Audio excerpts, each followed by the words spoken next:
Ele que cumpre essa agenda no Rio Grande do Sul, ao lado do ministro Paulo Pimenta, que montou um gabinete lá com uma equipe para lidar com essas situações que as famílias do Rio Grande do Sul precisam neste momento depois da destruição provocada pelas enchentes. Agora, às 4h37 da tarde, o pessoal da rádio vai para um rápido intervalo. Daqui a pouco espero vocês. Vamos explorar um pouquinho desse discurso do presidente da República, né, para que a nossa audiência possa compreendê-lo também de maneira crítica.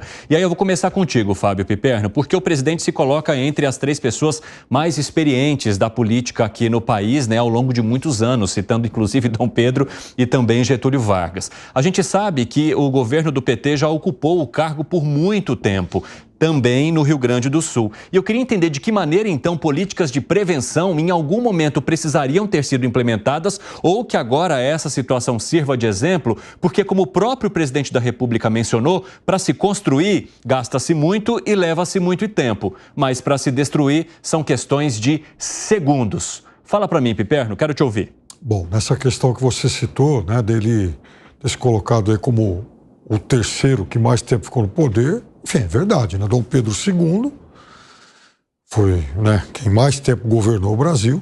Getúlio Vargas, 15 anos, a primeira vez, e depois de 51 até o suicídio em 54, são, portanto, 18, e depois o Lula. E o PT governou o Rio Grande do Sul 2 vezes, né? Com o Tarso Genro e lá atrás com o Olívio Dutra. Exatamente. São 8 anos de governo. Então, e é claro que tudo que aconteceu lá tem uma parcela de culpa de cada um, né? Se os problemas chegaram a essa dimensão hoje, é porque foi uma obra mal feita, construída aí por décadas. Agora, o presidente tem razão, que é assim, a gente não pode chorar em relação ao que aconteceu e tem que começar logo a buscar soluções. Mas antes de vir para cá hoje, estava olhando lá os veículos gaúchos, acompanhando as repercussões sobre essa visita dele. E aí, antes ele passou por Cruzeiro do Sul, uma cidade devastada. Eu acho muito importante, sim, o governante ir lá, in loco, claro, pisar naquele cenário de guerra para entender melhor o que aconteceu.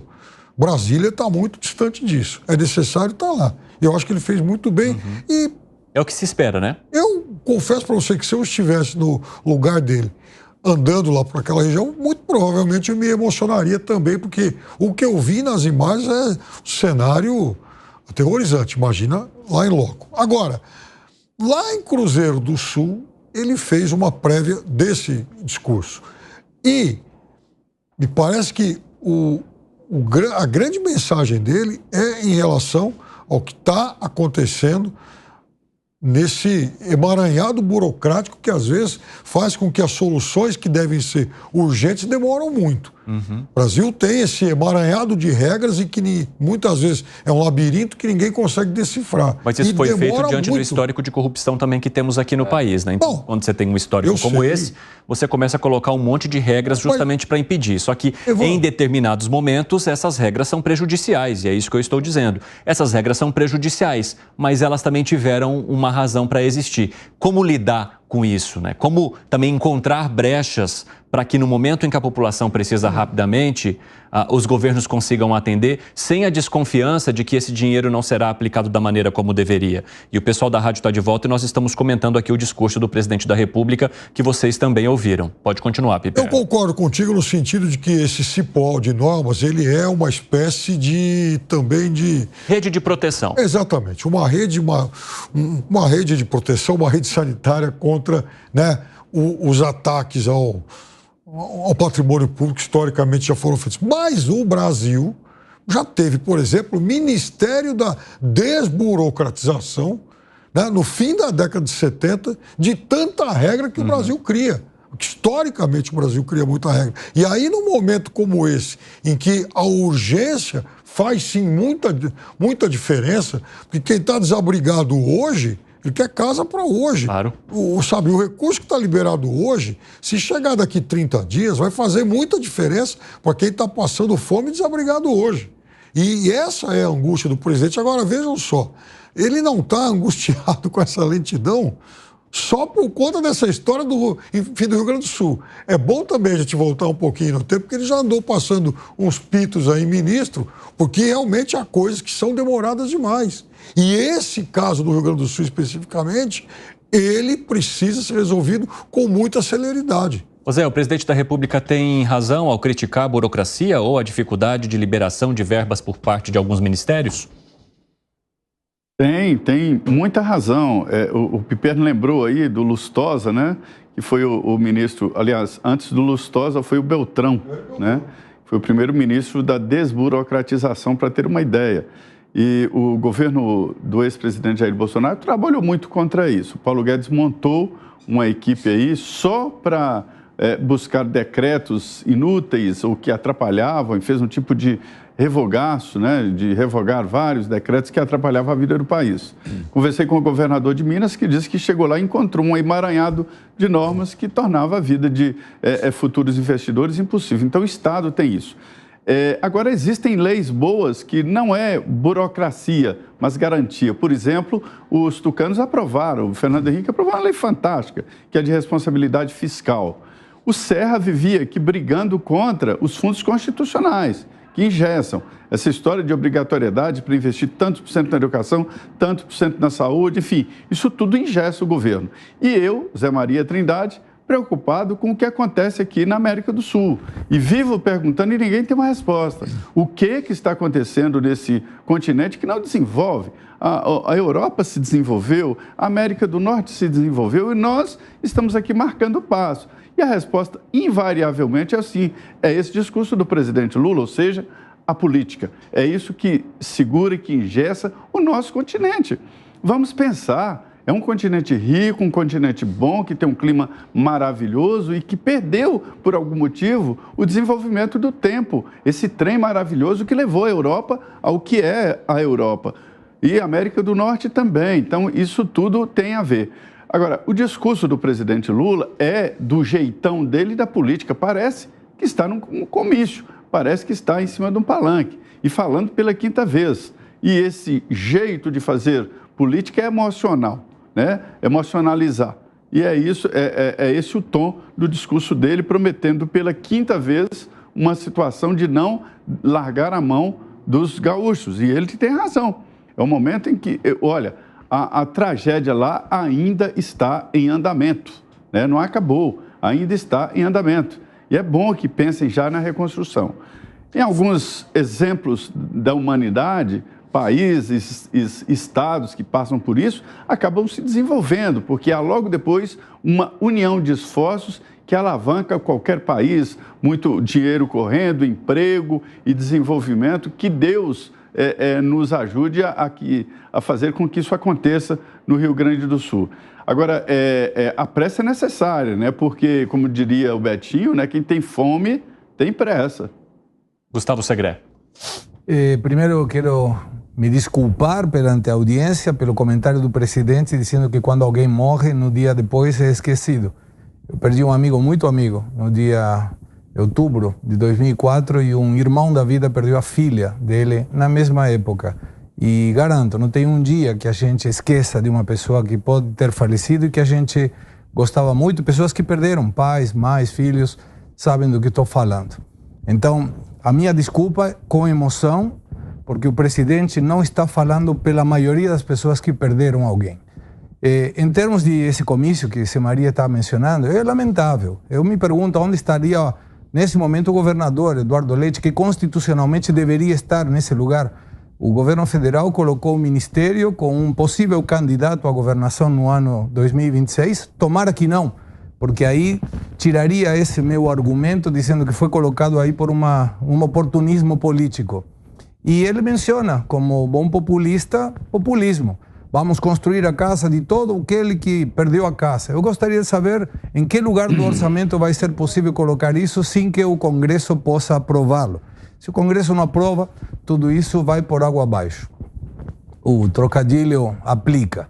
E é uma situação complexa, porque, por um lado, ele critica da burocratização, mas é a máxima autoridade do país. Quem vai negar uma agilidade para o presidente quando é o presidente que reclama da própria burocracia do seu próprio governo?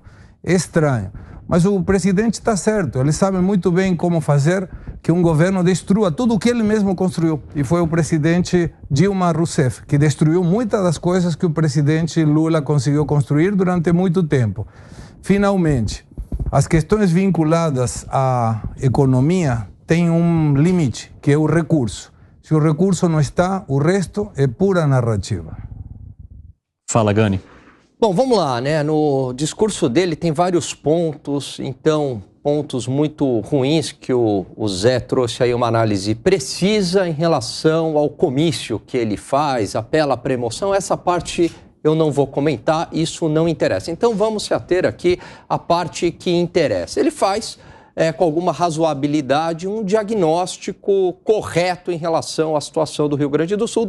De fato, existe um problema de burocracia para o dinheiro chegar. A burocracia, como você bem colocou, Evandro, é uma forma de se evitar a corrupção. Infelizmente, no Brasil, em parte, se tem muita burocracia, em parte por conta de problemas de gestão, que a gente não tem capacidade de melhorar processos, mas uma outra parte é explicada pelos problemas de corrupção, que inclusive aumentaram muito em gestões passadas do PT e a burocracia, em parte, é resultado disso. Agora, numa situação dessa, o grande desafio é como diminuir essa burocracia e, ao mesmo tempo, fazer com que esse dinheiro chegue rápido e não haja problemas de corrupção. Esse é um primeiro ponto. Segundo ponto, é um diagnóstico correto, de fato, você tem várias pessoas morando em áreas perigosas, isso não só no Rio Grande do Sul, mas no Brasil inteiro. Agora, falar é fácil. Eu quero saber o governante, o político, que vai ter a coragem de falar, olha aqui, nesta área não dá para morar. Porque é muito mais fácil o remendo, o jeitinho brasileiro, fechar os olhos e deixar a população morar, porque é conveniente politicamente, do que simplesmente ter o ônus de falar não. Então esse que é um problema. Então esse discurso, ele é correto, agora a grande dificuldade é a viabilização. Terceiro ponto em relação às questões de infraestrutura. De fato, a gente precisa mais, não só no Rio Grande do Sul, de construção de barragens, de canais, para evitar essas enchentes que ocorrem no Rio de Janeiro, que ocorre aqui no litoral de São Paulo, que ocorre no Rio Grande do Sul. Agora, para tudo isso, precisa de dinheiro. E aí a gente sempre está discutindo essa questão, né, como se o orçamento do Brasil ele fosse ilimitado. E não é, o Segredo tem razão. Os recursos, eles são escassos. Por isso que a gente bate muito numa tecla da responsabilidade fiscal para que, em momentos como esse, haja a responsabilidade social e obras necessárias de infraestrutura para evitar desastres. Que foi, Segredo? Tem uma legislação que diz que quando um lugar é determinado de calamidade pública não tem necessidade nem de licitar. Então a burocracia cai também. O cuidado do recurso deve ser feito. Mas não tem tanta burocracia nesses lugares. Por exemplo, tem cidades no Rio Grande do Sul que eles não precisam fazer nem sequer a chamada licitação por causa da urgência. Então deveria diminuir. Tem muito discurso político aí. Tem que ajudar a gente de verdade, não falar 5 vezes a mesma coisa. Quer acrescentar algo, Piperno? Sim, eu vi que você se manifestou, rápidas, só para a gente seguir. Sim, o auxílio o auxílio lá de reestruturação, aquele de R$5.000 e tal, então ele chegou mais rápido para algumas cidades e menos para outras, porque algumas prefeituras demoraram também para preencher requisitos e tal, processos burocráticos. Segunda coisa, sobre isso que o Alan falou de, por exemplo, habitações, eu acho que aí sim pode haver uma intervenção do governo federal, pelo menos uma assessoria técnica, no sentido de pegar um programa como Minha Casa Minha Vida, falar, bom, tudo bem, o recurso vai ser liberado, mas a minha equipe técnica está dizendo que nessa área é perigoso. Então arruma uma outra. Isso aqui está perto de rio, ou está perto de morro, pode dizer, mas enfim. Então, eu acho que esses programas eles podem passar a direcionar melhor a aplicação desses recursos, até para que isso seja feito em áreas mais seguras. E aí ele mencionou, por alto, uma história de uma barragem, então, mas ele não falou o nome. É a Lagoa dos Patos abrir canais para que a água possa ser desaguada no mar. É um projeto antigo, é um sonho antigo. Esse é um tipo de projeto que dá, inclusive, para fazer captação de recursos de organismos internacionais, inclusive.